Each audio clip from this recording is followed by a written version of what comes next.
আজ হচ্ছে মঙ্গলবার, রবি সোম দুদিন সরস্বতী পুজো হয়েছে। আজকে অফিস আছে, তো অফিসে এসে এই আমাদের মানে ক্লাবের যে সরস্বতী পুজো হয় সেটার পুজো হচ্ছে। মানে ওদের এখনও মানে কদিন থাকবে ঠাকুর, তারপর ঠাকুর বিসর্জন হবে। কিন্তু আমার তো কতগুলো মায়ের চেক আপ আছে, সেই চেক আপ করে তারপর একটা মায়ের বাড়িতে চেক আপ করতে যাব। আর এই হচ্ছে তার বক্স, এত জোরে জোরে বক্স হচ্ছে।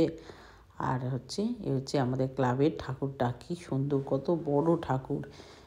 সেই জন্যে মানে ওরা এখন 3 দিন 4 দিন ধরে এই প্রোগ্রামটা, ওদের সরস্বতী পুজোটা চলে। আমি এখন মাগুলো চেক আপ করে নিয়েছি, করে নিয়ে এখন বেরিয়ে যাচ্ছি ফোর চেক আপের জন্যে। যেতে যেতে রাস্তার ধারে একটা কি সুন্দর মানে সরস্বতী ঠাকুরের প্যান্ডেল করেছে। বাড়ির যত ফুল গাছ ছিল, পিটুনিয়া, জারবেরা, মানে যা যা শীতের ফুল গাছ সব কিছু দিয়ে, আর একটা মাটির কুঁড়ে ঘরের মধ্যে একটা সরস্বতী ঠাকুর এনেছে বাড়ির মধ্যে। কি সুন্দর প্যান্ডেলটা করেছে।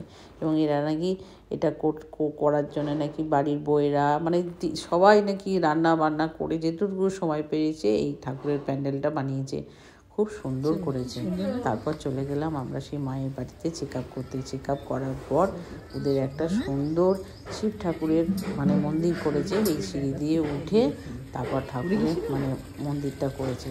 খুব সুন্দর, বাড়ির মধ্যেই করেছে। সেই বাড়িতে মানে এটা একটু ওদের বাড়ির ভিতরেই। তো মায়ের চেক আপ করার পর আমরা এই শিবের মন্দিরটা দেখার জন্য আমি আর সুষমা দিয়ে উঠে এসেছি। কি সুন্দর শিবলিঙ্গ প্রতিষ্ঠা, ঠাকুর মন্দিরটা খুব সুন্দর করেছে। একটু উঁচুতে করেছে, সিঁড়ি দিয়ে উঠতে হচ্ছে, কিন্তু খুব সুন্দর করেছে, দারুণ সুন্দর করেছে ঠাকুরটা। এখানেও আবার একটা সরস্বতী পুজো ওদের বাড়ি সেটা করেছে। তো আমি চেক আপ করার পর সুষমাদিকে বললাম চলুন একটু দেখে আসি শিবের। ওদের মাটার কাছেও আমি অনেকবার শুনেছি মন্দিরের কথা। তারপর আবার এই যে আমি আর সুষমাদি একটু প্রণাম করে বেরিয়ে যাচ্ছি। এত সুন্দর ঠাকুরটা। কিন্তু আমি একদিন শুনলাম নাকি ও যখন প্রেগনেন্ট ছিল না, এই সিঁড়ি দিয়ে উঠতে গিয়ে পড়ে গিয়েছিল। তারপরে এই যে এত খারাপ সিঁড়ি দিয়ে আমি বললাম এখন আর উঠো না, এই অবস্থা। তারপর ওদের বাড়িতে একটা এই যে পাখি আছে ময়না, কি গলা, আমি ভাবলাম কোন ছেলে কথা বলছে। তারপরে দেখি না, একটা বল এই সময় আমার ছেলেকে গিয়ে শোনাবো।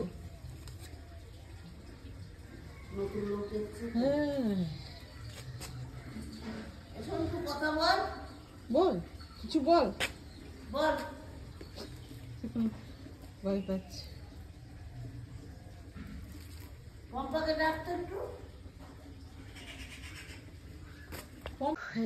বেরিয়ে যাচ্ছে, আসছি মাসি।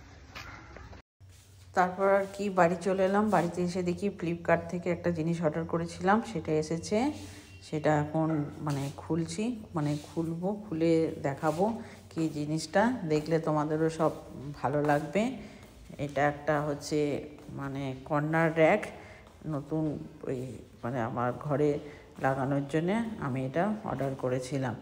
এটার ওই মানে কিছু ওই কালো আর সাদাতে মিক্সড, আর স্ক্রু দিয়েছে, ব্ল্যাক কালারের স্ক্রু দিয়েছে। 4টে মানে 6টা সাদা আর 4টে কালো। সুন্দর, এই যে কালোগুলো এরকম চৌকো চৌকোর মতো, আর সাদাগুলো একটু হচ্ছে একদিকটা মানে ওই রাউন্ড শেপের মতো। এই যে সুন্দর করে এবার সেট করে লাগিয়ে নিয়েছি। দেখো তো কীরকম হয়েছে, কি সুন্দর দেখতে না? কর্নার একটা হয় সাদা আর কালোর জন্য বেশি সুন্দর দেখতে লাগছে।